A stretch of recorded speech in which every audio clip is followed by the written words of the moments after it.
Grand Rising, Grand Rising. It's a beautiful Wednesday. I think it's Wednesday.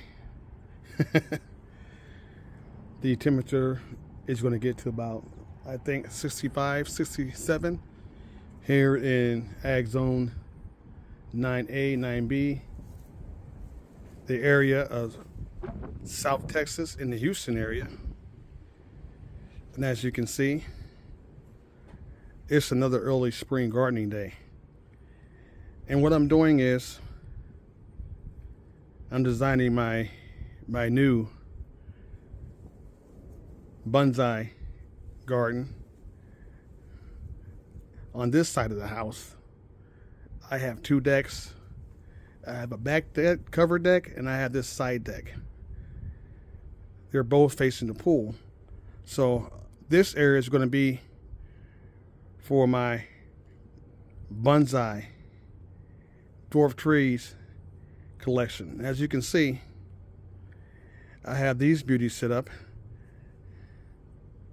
And these guys are, let me zoom in here real quick and show you what they are.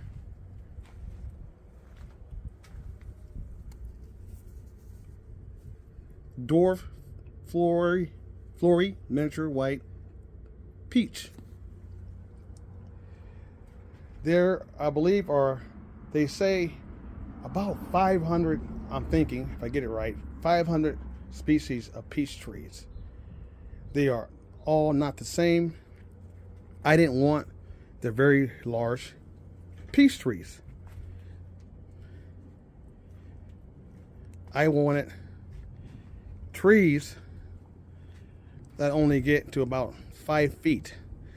These guys only get 5 feet tall. And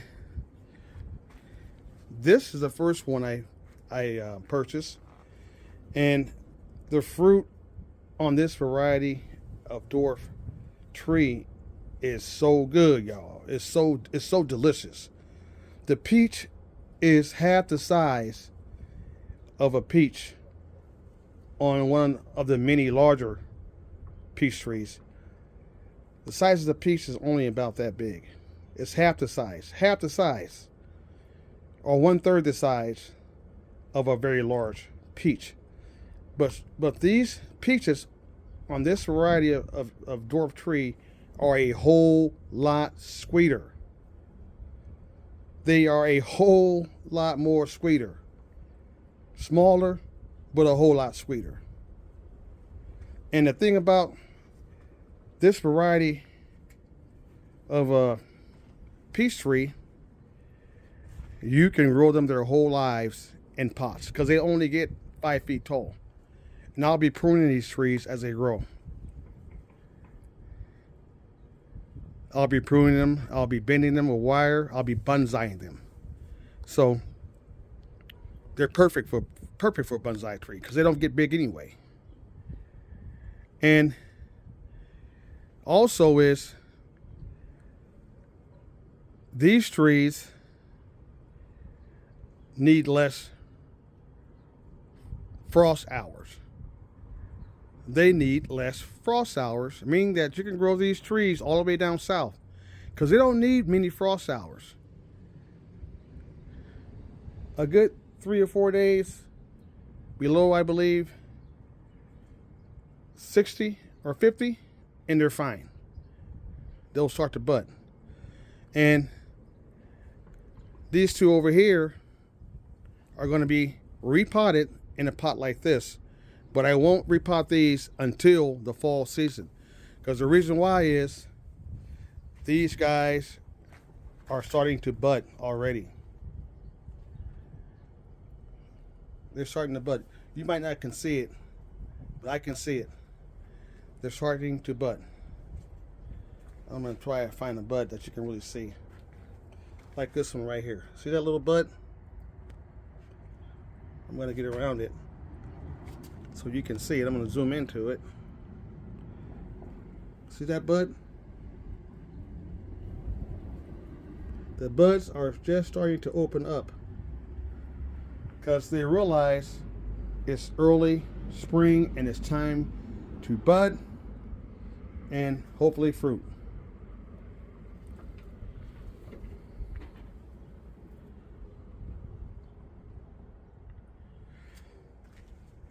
Here's another one that's budding.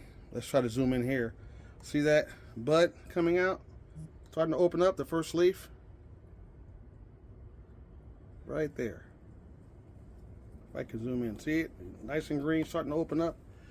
So, when I pot my fruit trees, depending on what kind of fruit trees you have, these guys will only be potted in the fall time. Because in the fall time, they'll start to lose their leaves when the weather changes, and they'll be done fruiting. Then I'll repot these two in a pot like that in the fall time. So my goal is to get a lot more of these trees. I go to a very exotic nursery here in Houston, JRN Nursery 1 and 2.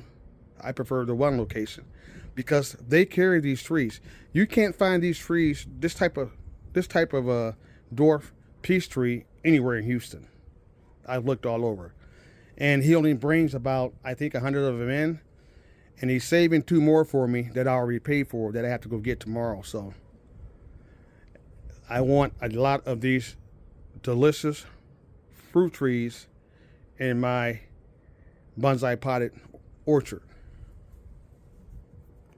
So that's what I'm doing. This is a journey. It's not a race. I'm still in the infrastructure part of building my aquaponic system, building my fruit orchard, bonsai, in nice, beautiful pots. And what I've done is, I actually, I'm gonna show you guys something here real quick. Look at that. I just watered these trees. And what I did with this pot was, I put a 1/2-inch unisil in here, and I made a wicking pot. Look at that. I just watered them. I let all that water drain out. I made a wicking pot out of the spot.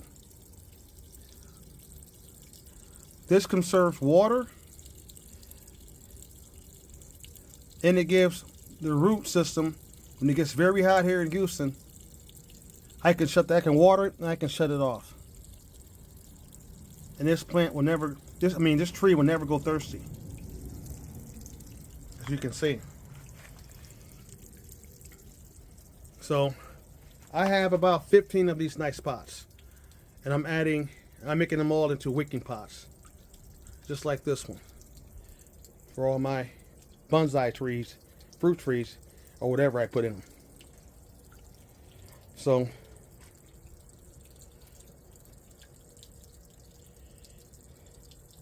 you guys have a nice Thursday. I mean, my fault. A nice Wednesday. I think it's Wednesday. Have a nice Wednesday.